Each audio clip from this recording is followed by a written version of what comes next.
What's up guys, Matt here and my wife Tessa, woohoo! We're gonna be reviewing this Magic Bullet blender and here's everything included. It's all right here. We got 3 different cups. These just screw on and they're essentially lip rings for drinking. We got some different, it's just storage caps here. And then we have this resealable lid that you can also drink through.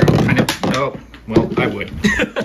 And then we've got the actual like blender blade attachment that just goes on and then you flip it over. And this, you simply just push down and it spins, does a magic. All you do is plug it in like so. You line up these with the threading. There you go. So super straightforward to use. We're gonna make a quick berry almond smoothie. This stuff is obviously not included. So let's measure out this smoothie. Got some almond milk. This will demonstrate how fast and easy this is. 1 cup almond milk. Any mixed berries of your choice. This specific is what, raspberries, blueberries? Raspberries and blueberries. Perfect. A little less than a cup.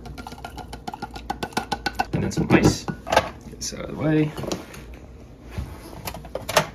2 And cubes. when you put this on, just make sure, screw it all the way so it seals, otherwise you may have a mess. And line up the tabs with the 3 indents. There you go.